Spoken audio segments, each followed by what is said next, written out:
कांग्रेस ने एक आरोप पत्र जारी किया है। यह आरोप पत्र अविश्वास प्रस्ताव की छाया प्रति है। हमारी खुली चुनौती है कांग्रेस के मित्रों को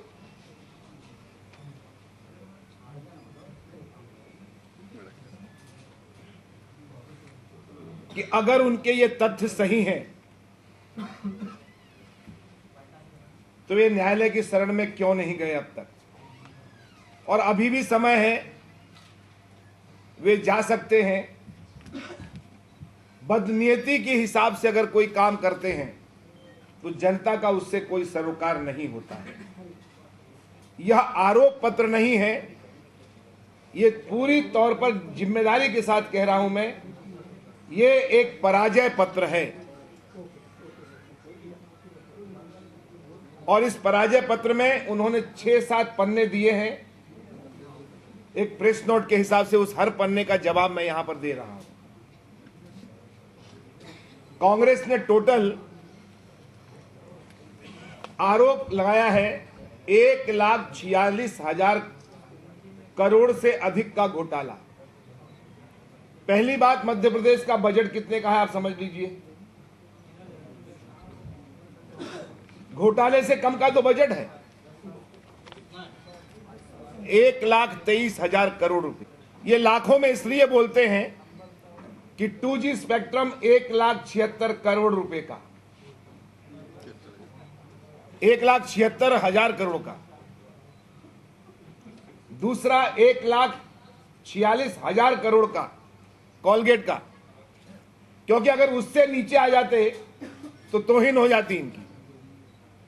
अपने द्वारा किए गए घोटाले जो केंद्र में किए हैं उसकी राशि की तुलना में राशि खड़ी करना इनका स्वभाव है।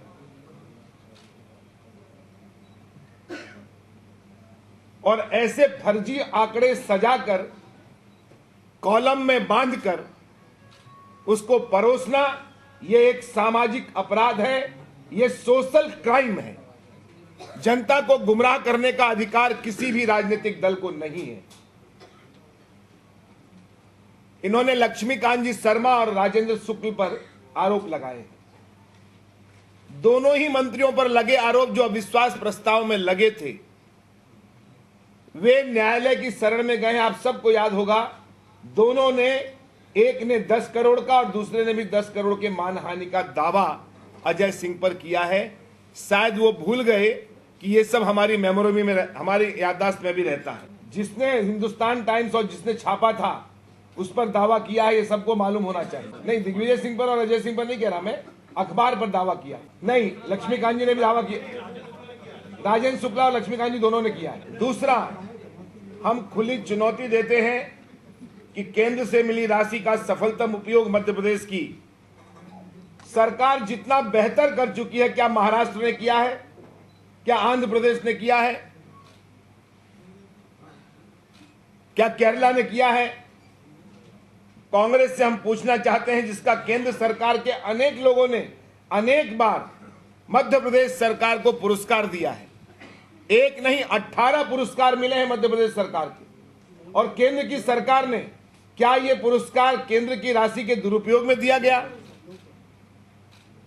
आरोप लगाने से पहले कम से कम अपने गलीबान में झांक कर देखें कि इसका जवाब भी तो आएगा कि नहीं आएगा। झूठे आंकड़ों को सजाने में माहिर कांग्रेसी उमा भारती जी के उन बयानों का पूरा पन्ना भर दिया है, जिन बयानों को उन्होंने एक समय जब प्रतिपक्ष में थी और जनशक्ति की नेता थी और हमारे विरुद्ध थी, तब उन्होंने यह आरोप लगाए थे। और आप जानते हैं कि जब कोई विरोध में होता है तो विरोध की भाषा क्या होती है।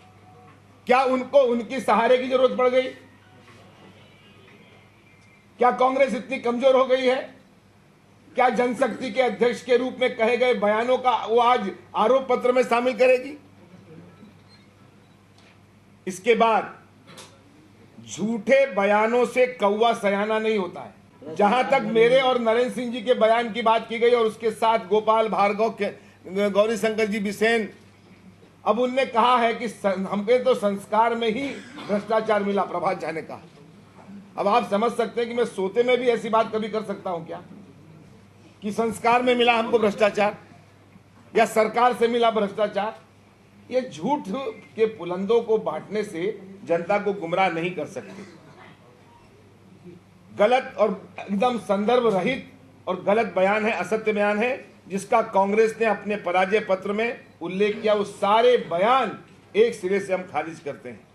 मंत्रियों पर भ्रष्टाचार, 10 साल में लोकायुक्त ने कोई विपरीत टिप्पणी की है क्या? हम जानना चाहते हैं कांग्रेस से, कौन सी ऐसी विपरीत टिप्पणी की है जिस पर मंत्री को बाहर किया जाए? खाली। और इसके पहले कितने मंत्रियों पर आरोप लगे थे? क्या इनके पहले घोटाले नहीं हुए थे? क्या माढ़ोताल भूमि घोटाला, देवभोग हीरा खदानों का मामला, देवू पावर प्रोजेक्ट, इंदौर विकास प्राधिकरण की स्कीम नंबर 54, सौर ऊर्जा घोटाला, अर्चना एयरवेज, राज्य परिवहन निगम, आईसीडी, अभी कितने घोटाले में गिनाऊं कांग्रेस के जमाने के। इसलिए एक भी मंत्री पर लोकायुक्त ने कोई विपरीत एंटी कमेंट्स किया क्या? मुझे नहीं लगता कोई कमेंट्स किया गया है। अब ले दे के फिर वही बात, मुख्यमंत्री और उनका परिवार जैसे अपन कोई माला फेरते हैं, कांग्रेस लगातार मुख्यमंत्री जो उनके परिवार की माला फेरती रहती है। निचला न्यायालय,